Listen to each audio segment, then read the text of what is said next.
Muito bem. Glória a Deus.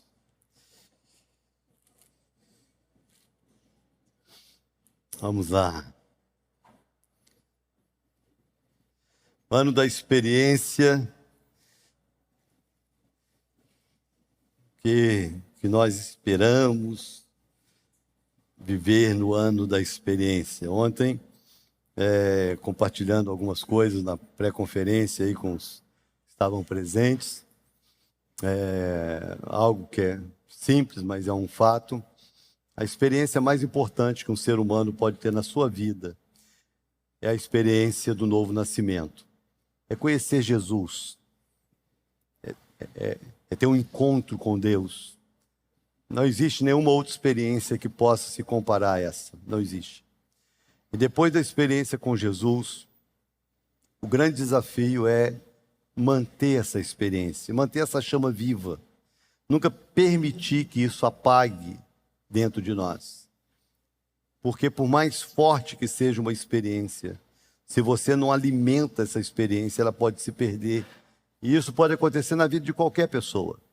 Então, quando a gente olha na Bíblia Sagrada, e a gente olha na história da humanidade, dentro da nossa realidade, pessoas que um dia foram apaixonadas por Jesus, às vezes uma palavra, às vezes um pecado, às vezes uma queda, às vezes uma decepção, foi suficiente para o diabo encontrar uma brecha e trazer um esfriamento e um afastamento que às vezes não tem volta.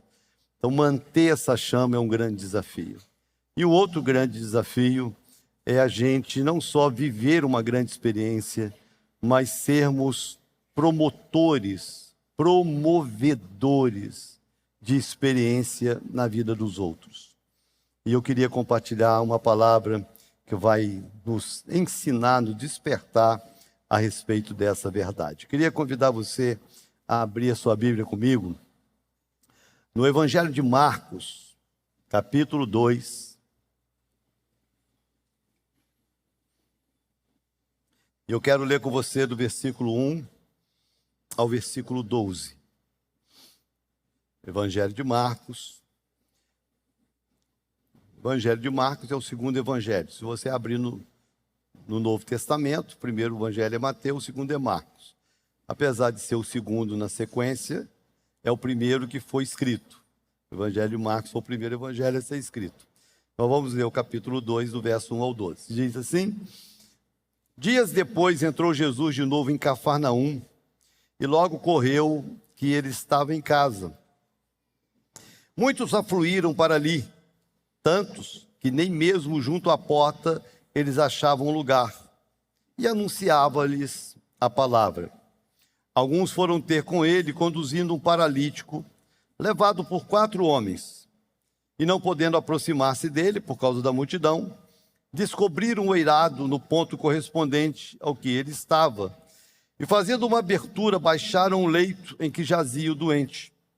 Vendo-lhes a fé, Jesus disse ao paralítico: Filho, os teus pecados estão perdoados.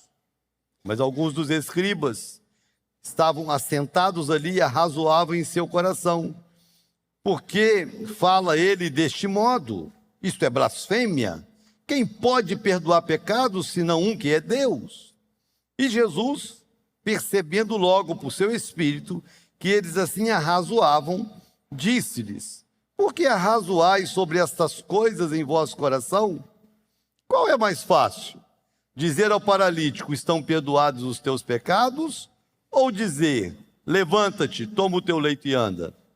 Ora, para que saibais que o Filho do Homem tem sobre a terra autoridade para perdoar pecados, disse ao paralítico: eu te mando, levanta-te, toma o teu leito e vai para a tua casa.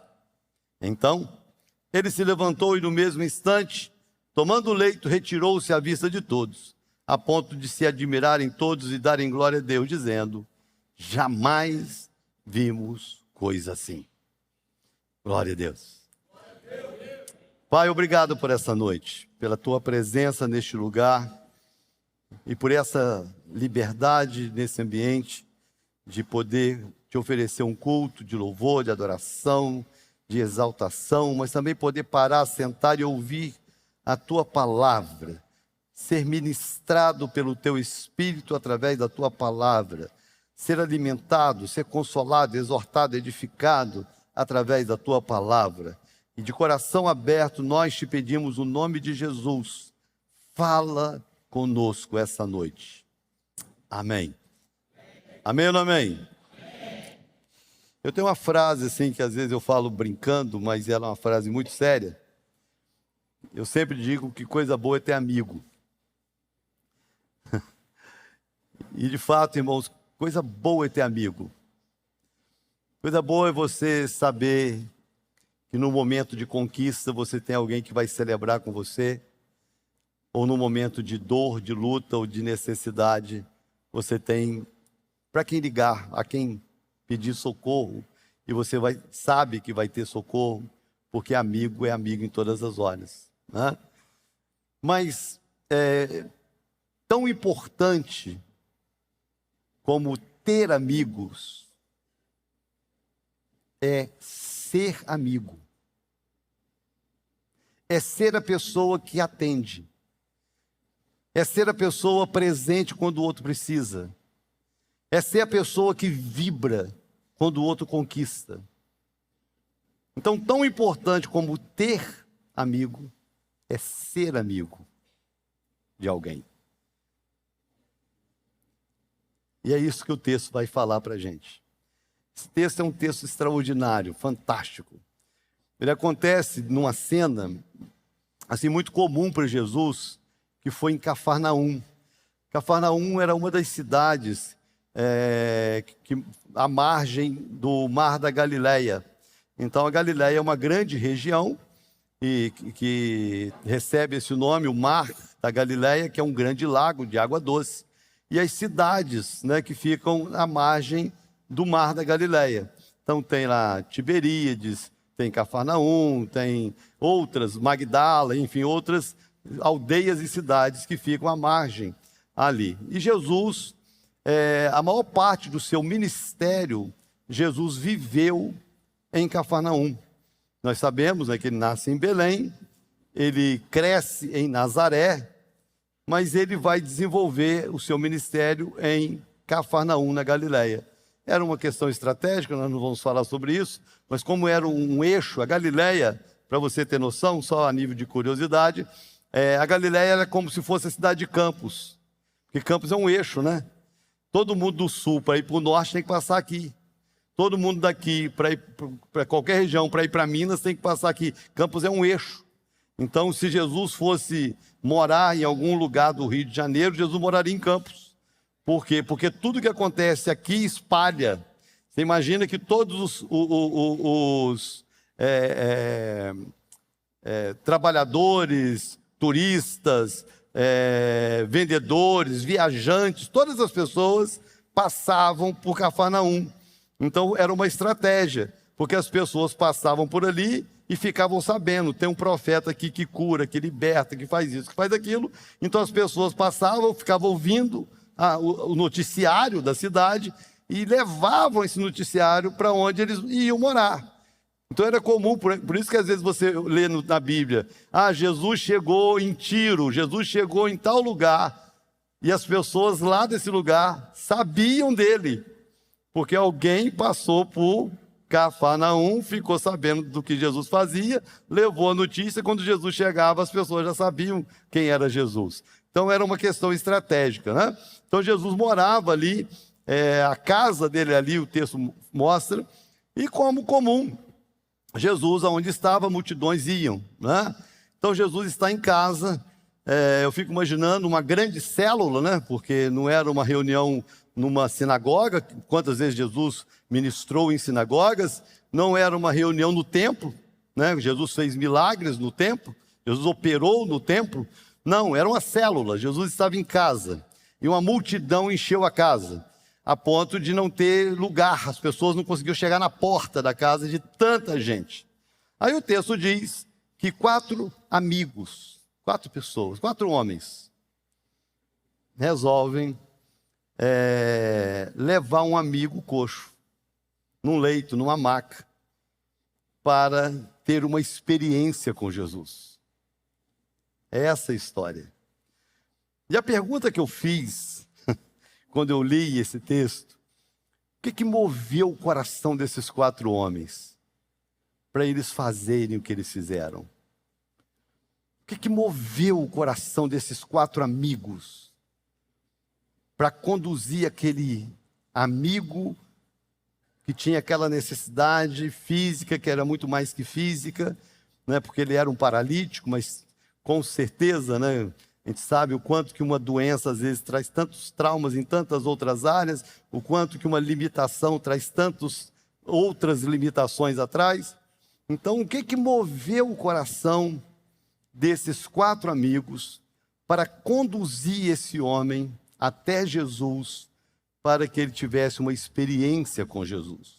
E é isso que eu queria compartilhar nessa noite, para despertar em você esse senso de amizade, essa responsabilidade de amizade, esse compromisso de não cobrar o que os amigos podem fazer por você, mas você cobrar de você o que você como amigo pode fazer pelos outros. O que você pode, como você pode ser um instrumento para levar amigos a ter uma experiência com Jesus. Essa é a palavra que eu gostaria de compartilhar essa noite. Então, o que moveu o coração desses 4 amigos? Primeiro, para mim, que é o mais básico, claro, na Bíblia toda, não só aqui, foi um amor prático. O amor desses 4 amigos os move a levar o amigo necessitado até Jesus. Talvez seja algo muito claro, talvez seja algo muito lógico, não é? Porque ninguém se move em favor de uma outra pessoa sem interesse. Porque o que esse paralítico podia dar? Nada. Qual a recompensa que esse paralítico podia dar? Nenhuma. O que eles iriam ganhar com isso, humanamente falando? Nada. Então, quando alguém faz algo por uma outra pessoa, sendo que não tem nada para se esperar, não tem nada para se receber, não tem recompensa nisso, a única coisa que pode mover a pessoa a fazer nessas condições é um amor verdadeiro, um amor prático. Eu amar a ponto de, não importa se você vai agradecer ou não, eu amar a ponto, não importa se você tem algo para me dar de volta ou não, não importa você. Eu te amo a ponto de te conduzir até Jesus. Eu te amo a ponto de te carregar até Jesus. Eu te amo a ponto de pagar um preço para ver a sua vida mudada. Eu te amo para ver você sendo desatado da sua paralisia e ver você andando. Eu te amo a esse ponto. Olha que esse é o nosso grande desafio. Porque às vezes nós não ajudamos as pessoas, não é porque nós não temos condições de ajudar, irmãos. Todo mundo tem algo a dar. Todos nós temos algo a dar. E às vezes o que as pessoas precisam não são coisas. Às vezes o que as pessoas precisam não são bens. Às vezes o que as pessoas precisam são de pessoas. São de presença, são de amigos. Não é alguém que tem algo para oferecer materialmente ou financeiramente, mas é a presença. É alguém que segura na mão, é alguém que segura no leito, é alguém que agarra do lado e fala, não, você não está sozinho não, você não consegue andar, eu te carrego. E só o amor autêntico, verdadeiro e prático, o amor que sai do discurso, o amor que sai do papel, o amor que me conduz a atitudes, só um amor nesse nível move alguém a ajudar um amigo. E eu queria despertar isso em você. Eu queria despertar isso em você. Você tem algo a dar. Você tem muito a dar. Você pode ser um instrumento poderoso nas mãos de Deus. Você pode ver milagres acontecendo. Você pode conduzir multidões a terem experiências poderosas com Deus. Você pode ter a maior experiência de ver pessoas atadas sendo desatadas, pessoas presas sendo libertas. Você pode ser. Você só precisa amar essa pessoa o suficiente para que você a conduza a Jesus. Então, todas as vezes que você achar que está limitado, impedido de fazer algo por alguém, Não coloque na conta da sua incapacidade, coloque na conta da sua falta de amor. Porque o amor nos move a fazer. O amor nos move a conduzir o outro. O amor nos move a atender a necessidade do outro. Então, para mim, a primeira explicação que eu tenho que moveu esses amigos foi esse amor prático. Segundo, além de um amor prático e verdadeiro, também uma fé autêntica. E essa fé, o próprio Jesus ressalta, né? Porque o texto diz, né, que Jesus viu a fé neles. Vou ver se eu acho o texto aqui, né? E não podendo aproximar-se, descobriram o errado, vendo que Jesus paralítico, mas alguns escribas razoavam no coração. Jesus, percebendo logo no Espírito, não achei o texto, mas está aqui em algum lugar, que Jesus viu a fé deles. E é algo assim tão fantástico no texto, irmãos. O texto de Lucas, que é um texto até mais claro, né, que o texto mostra, ele viu neles a fé, que o milagre não acontece porque o paralítico creu. Olha que coisa tremenda. O milagre não aconteceu porque o paralítico creu. O milagre aconteceu, verso 5. Então, lá, verso 5, obrigado. Vendo-lhes a fé, estava na minha cara. Vendo-lhes a fé, Jesus disse ao paralítico. Olha, vendo-lhes a fé, Jesus disse ao paralítico. Filho, os teus pecados são perdoados. Então, a fé dos 4 conduz o paralítico. E isso é algo que a gente vive demais, irmãos. Porque nós temos pessoas que vivem um nível de carência, de necessidade, e às vezes de lutas tão intensas, que elas não conseguem mais crer. Elas não conseguem mais ter esperança. Elas não conseguem mais se mover. Elas se tornam paralisadas pela luta, pelas circunstâncias, pelos problemas. E elas precisam de alguém que creia para elas. Alguém que creia o suficiente para pegar e carregar. É assim que muitas vezes funciona. Então, quando eu olho para o milagre, eu vejo que o que move esses homens é que esses homens criam. O paralítico não cria, mas eles criam. E com certeza nós temos amigos assim. Você conhece pessoas que precisam de Jesus. Você conhece pessoas que precisam ter uma experiência de salvação. Você conhece pessoas que precisam ter os seus pecados perdoados. Você conhece pessoas que precisam ser desatadas.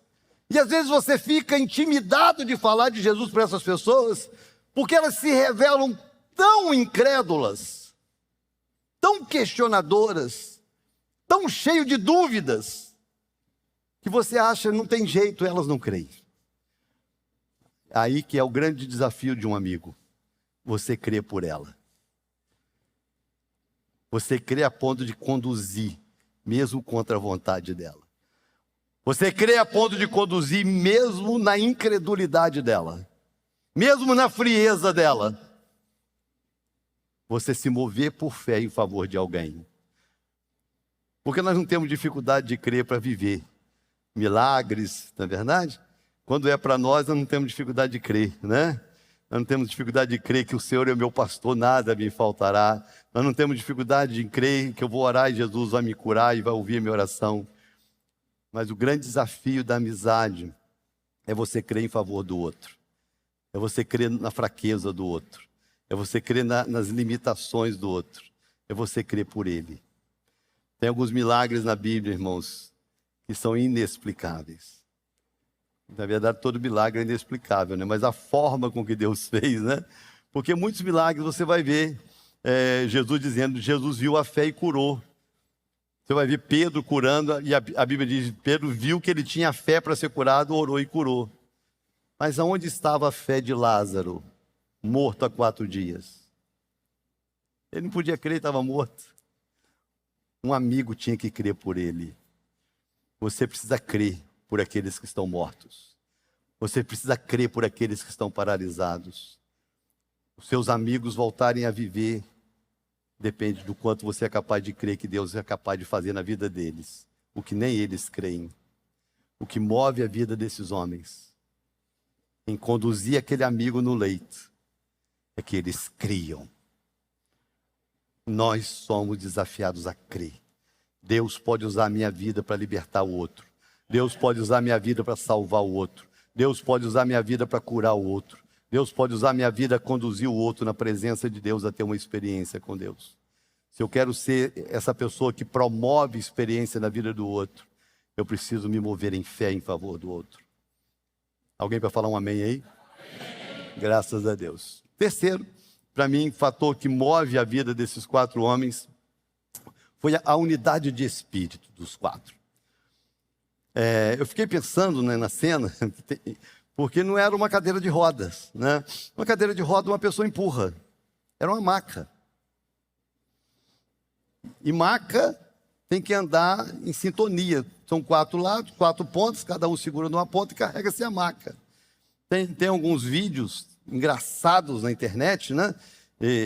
O jogador de futebol machucou lá no meio do campo, aí vai os maqueiros correndo lá para socorrer o cara, aí na falta de unidade entre os maqueiros, um tropeça e o jogador cai no chão, e aquilo que deveria ser um socorro piora a contusão e vira aquela cena cômica, meme da internet, né? Porque na falta de unidade os maqueiros não conseguem carregar ninguém. Então precisava ter uma unidade na condução. Todos indo para o mesmo caminho. Você imagina os maqueiros ali carregando o moço e um fala, nós vamos levar no centro espírita. Você, não, vamos levar para a rezadeira. Você, não, nós vamos levar para aquele profeta lá não sei aonde. E se cada um puxando por um lado, o cara estava paralítico até hoje. Então, não, nós vamos trabalhar em unidade para conduzir até Jesus. Então precisava de uma unidade, porque ninguém consegue fazer as coisas sozinhas. Irmãos, como a nossa unidade é essencial e é um desafio para nós. Lutar para promover a unidade. Lutar para fazer com que todos andem na mesma direção. Talvez este seja um dos grandes desafios do ministério pastoral. Você querer ver toda uma igreja caminhando na mesma direção. Todos caminhando não só na mesma direção, mas na mesma velocidade, na mesma intensidade, no mesmo comprometimento.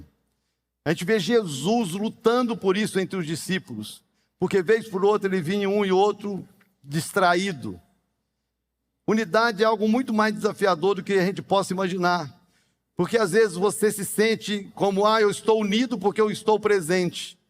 Às vezes você está presente e não está unido, porque é alguém que está presente, mas a gente nunca pode contar com você. Você está presente, mas você nunca está disponível. Então você não está unido. Então unidade tem a ver com esse comprometimento. Por isso que eu queria, nessa noite, despertar você para isso. Para que você seja mais do que um frequentador dessa igreja. Para que você seja mais do que alguém que assiste o que Deus está fazendo. Queria convidar você a fazer parte disso. Você é importante aqui. Se você se une a este lugar, se você se une ao que Deus está fazendo aqui, você vai somar para que milhares de pessoas possam ser levantadas dos seus leitos, possam ser despertadas e desatadas das suas paralisias. Poder contar com alguém para dizer, vamos lá comigo, vamos ajudar juntos, vamos fazer junto. Poder dizer, um a outro ajudou, e o seu companheiro disse, esforça-te. E a gente ter gente que segura do outro lado da maca. Essa unidade, em todo o trajeto, para levar aquele moço até onde Jesus estava. Eu fiquei imaginando, irmãos, o desafio que foi. Porque quando eles chegam lá, vamos imaginar, é só imaginação mesmo, né? A Bíblia não fala de onde eles vieram. Possivelmente de alguma cidade vizinha, mas podia ser de algum lugar distante, não sei. Então eles caminharam, sabe-se lá, talvez horas, carregando aquela maca até onde Jesus estava. E eu fico imaginando que no caminho, toda aquela expectativa, rapaz, você ficou sabendo, né, que Jesus curou aquele cego, que Jesus libertou aquele homem, que Jesus fez, estimulando o amigo, rapaz, você vai ter uma experiência com Deus hoje, olha, eu vou te levar para a igreja, mas Jesus vai visitar você, você vai viver algo que você nunca viveu. Aí quando chega lá, não dá para entrar, irmão. A casa está cheia. Não tinha como entrar. Olha que doideira. Aí agora a unidade é desafiada, porque não tem como eu subir com esse homem sozinho para o telhado. Nós precisamos estar unidos para subir. Nós precisamos abrir, nós precisamos descer com esse homem. Cada passo dependia um do outro. Cada passo desafiava o outro a estar presente. E não dá aqui, irmãos, só para fazer leve, né? Porque tem uma turma que só faz leve, né? Já viu quando a gente vai... vamos empurrar um carro. Aí tem lá o cara se matando, empurrando o carro, e o outro com o dedo assim, fazendo leve. Vamos levantar um guarda-roupa, né? Aí vai lá levantar o guarda-roupa, tem alguém lá se matando com o peso em cima dele, e o outro lá só na pontinha fazendo leve. Irmão, na maca não dá para fazer leve, todo mundo tem que estar unido, fazendo a mesma força para a coisa acontecer. E é esse o convite de Deus para nós. Deus pode fazer mais. Deus tem muito mais a fazer. Tem muitas pessoas do nosso convívio que dependem de nós para andar. Tem muita gente no nosso convívio que depende de nós para conhecer Jesus. E nós precisamos nos unir para que isso aconteça. A nossa unidade precisa nos mover a isso. Tem um amém de um crente aí? Amém. Graças a Deus. E por último, para mim, que moveu o coração desses 4 homens foi uma disposição imparável. Uma disposição imparável. E para mim isso é relevante, eu vou te falar por quê. Porque ajudar não é fácil.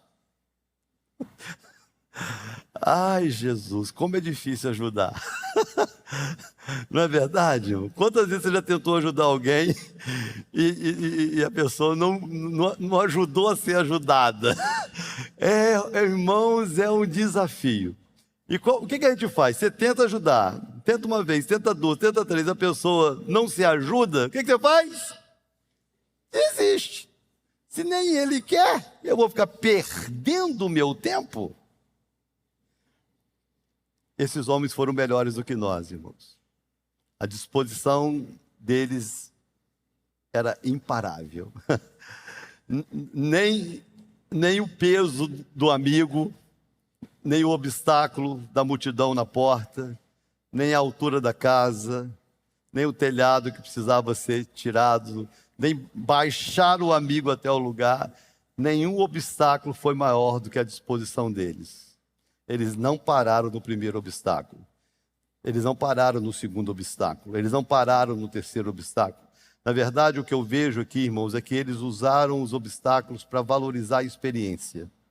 E é algo que nós precisamos aprender na nossa caminhada. Obstáculo não foi feito para te parar, obstáculo foi feito para valorizar a sua experiência. Uma experiência com obstáculo é uma experiência muito mais valorizada, é uma experiência muito mais poderosa. As dificuldades não são para roubar de você a experiência, as dificuldades são para valorizar a experiência que você vai ter. As dificuldades serão para valorizar a experiência que você vai promover na vida do outro. É isso que move a vida desses homens. Eles foram imparáveis.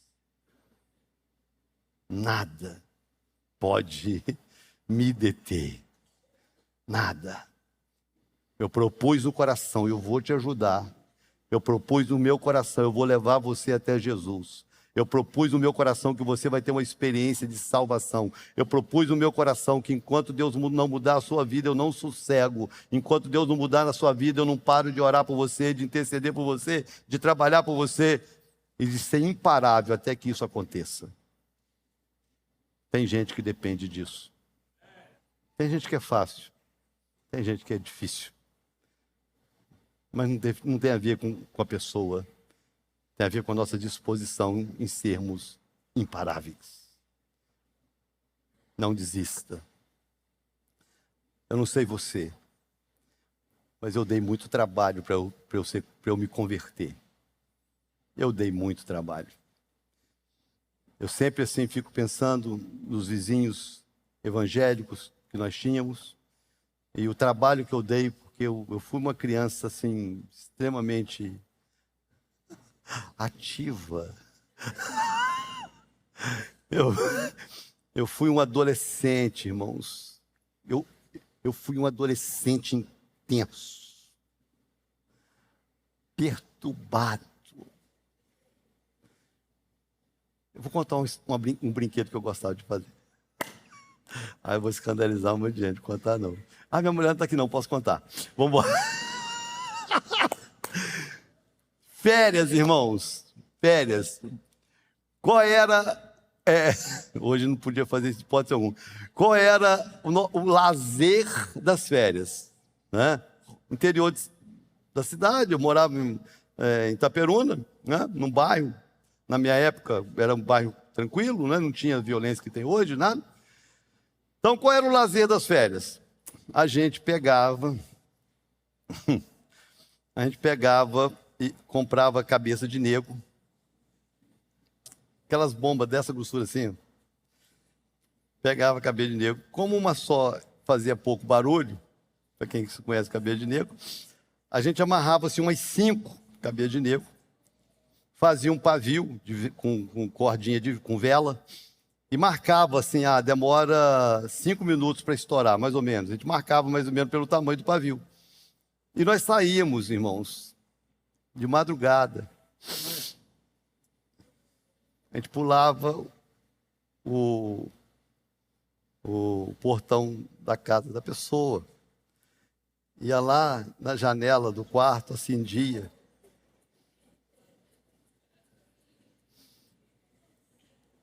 E ia embora. Aí a gente ficava lá na esquina. A gente ficava lá na esquina só esperando. De repente começava, bum, bum, bum. Aí, irmão, acende luz e sai pra rua. E estão os meninos lá, com a maior inocência. Que isso, gente?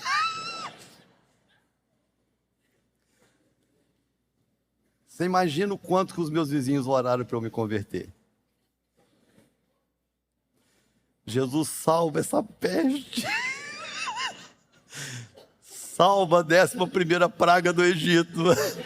Eu imagino assim o quanto que não oraram por mim, né? E Deus foi me cercando. Muitos anos depois eu consegui entender que Deus me cercava. Deus colocou amigos ao meu lado, que sempre me convidavam. Luciano, vamos na igreja. Vai ter um evento, vai ter não sei o quê. E eu sempre esquivava. Aí um dia eu comecei a namorar uma menina, minha primeira namoradinha. Era da presbiteriana do bairro.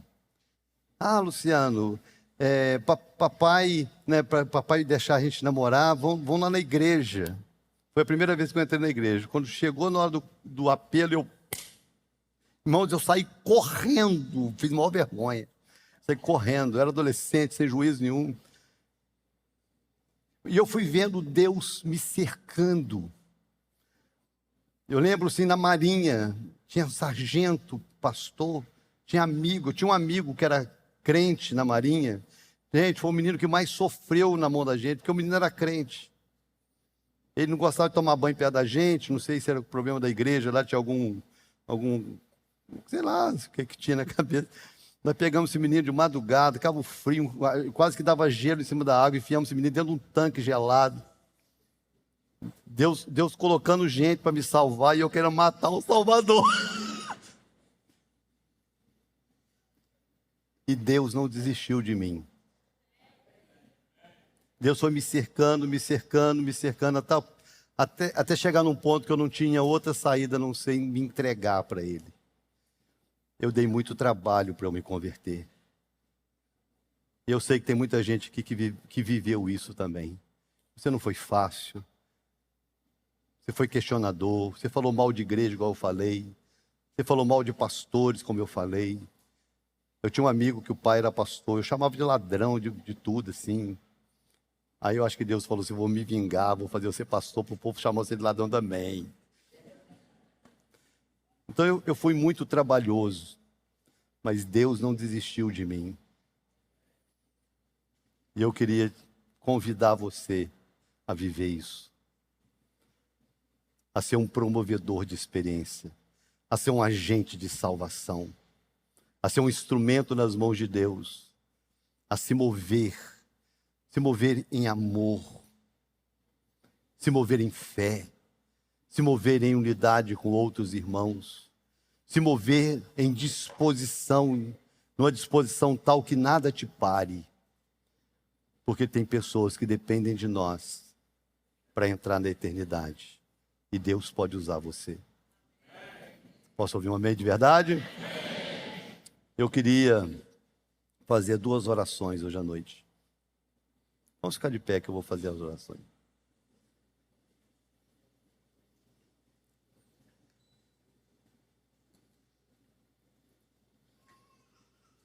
Eu gostaria de fazer 2 orações. A primeira oração que eu gostaria de fazer é: quem gostaria de ser usado para promover experiências na vida de alguém? Quem gostaria de ser o amigo que conduz o outro à presença de Jesus? Eu queria orar por você. E a segunda oração que eu gostaria de fazer é: quem hoje está aqui e está precisando de um amigo conduzir você até Jesus? Porque você sabe que precisa de Deus, mas você não está conseguindo sozinho. E você fala assim: eu quero um amigo que me conduza até Jesus. São as 2 orações que eu gostaria de fazer. Eu vou fazer da segunda para a primeira. Você que entrou aqui e você sabe que precisa de Deus, mas sozinho você não está conseguindo. E o que você precisa é: eu preciso de um amigo. Eu preciso de alguém que segure na minha maca e me conduza até a presença de Deus. Várias pessoas levantaram as mãos dizendo que quer ser esse amigo. Agora eu preciso saber quem quer esse amigo, quem quer essa ajuda. Se você quer ser conduzido à presença de Deus hoje à noite, e você quer uma ajuda para isso, você só precisa de uma coisa: dar um passo. Se você levantar a mão no seu lugar e falar: eu quero conhecer Jesus e eu preciso de ajuda, eu quero ter uma experiência com Deus e eu preciso de ajuda, você vai ter essa ajuda hoje à noite. Então vamos lá, feche os seus olhos. Se você é essa pessoa que quer ter uma experiência com Deus, mas sozinho você não está conseguindo, e você quer um amigo que te ajude, eu quero que você levante a sua mão onde você estiver. Eu vou orar para Deus colocar o amigo na sua vida, no seu caminho. Só precisa levantar a sua mão e dizer: eu quero um amigo. Eu quero uma amiga, eu quero alguém que me ajude. Quem mais? Eu vejo algumas mãos levantadas, mas eu acredito que tenha mais. Eu preciso de Jesus. Todos nós precisamos. Mas sozinho eu não estou conseguindo. Eu preciso de alguém que me ajude. Eu preciso de alguém que ore comigo. Eu preciso de alguém que me carregue quando eu não tiver forças. Levante a sua mão bem alta, eu quero ver a sua mão. Aí agora eu quero que você dê um passo. Eu quero que você saia do seu lugar. E quando você der um passo, os amigos vão começar a abraçar você e te fazer chegar aqui. Pode vir que eu estou te esperando. Você só vai dar um passo. Você vai ver os amigos te abraçando. Você vai ver os amigos que falaram que querem ser o amigo, ajudando você a vir. Você não virá sozinho, sozinha. E essa pessoa que está te abraçando e está te acompanhando, ela não é obrigada a fazer. Ela está fazendo isso porque ela está sendo movida no amor. Ela está crendo que Deus vai fazer algo na sua vida. E ela está dizendo que depender dela, você não vai estar sozinho. Ela não vai desistir de você. Pode vir. Se você quer ter uma experiência com Deus e não consegue viver isso sozinho ou sozinha, você só precisa dar um passo. E os amigos vão te acolher, vão te abraçar e vão te dizer: eu estou aqui do seu lado. Irmãos, sozinho não dá. Você pode ser muito bom lá fora, você pode ser muito forte lá fora, você pode ser o cara da sua empresa, mas quando se trata das coisas de Deus, sozinho não dá. Nós precisamos de amigos. Nós precisamos de alguém que se mova por amor a nós, a nos ajudar. Se você der um passo, você vai conhecer amigos que você nunca teve. Você vai conhecer o amor de pessoas que você nunca conheceu. E você vai ser conduzido à presença de Deus. Um passo. Só depende de você.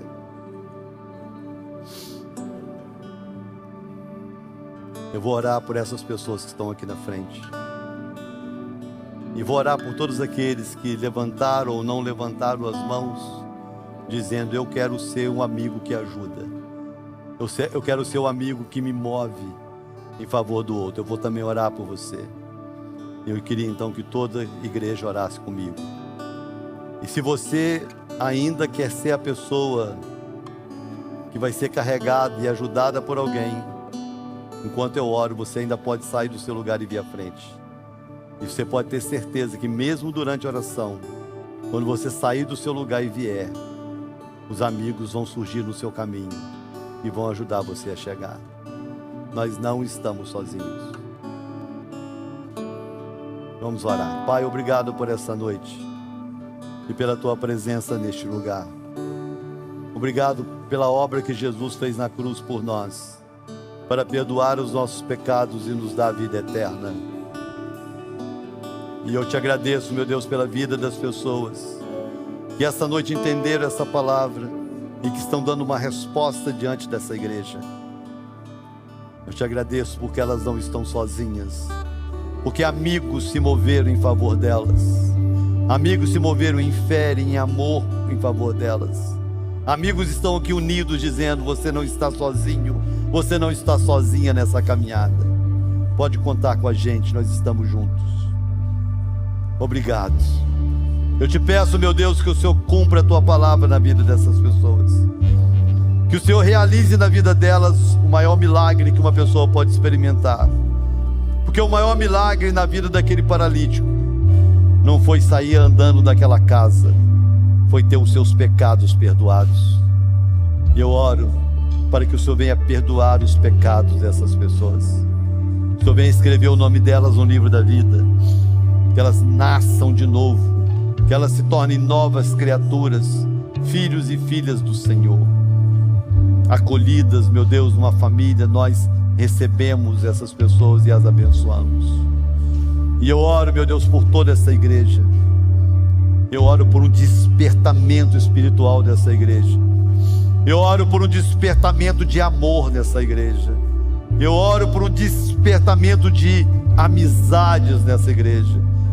Eu oro para que o Senhor venha mover o coração das pessoas, a ponto de vencermos o egoísmo, a ponto de vencermos as nossas limitações e argumentos, a ponto de vencermos tudo, não em favor de conquistas pessoais, mas em favor do outro, por amor ao outro, crendo no que o Senhor pode fazer na vida do outro. A minha oração é: Senhor, nós queremos ser instrumentos de salvação, cura e libertação na vida das pessoas. Usa-nos para isso, eu te peço. Usa-nos para isso, eu te peço. Te agradeço por essa noite e abençoa a vida dessas pessoas. E oramos confiados no nome de Jesus. Amém e amém.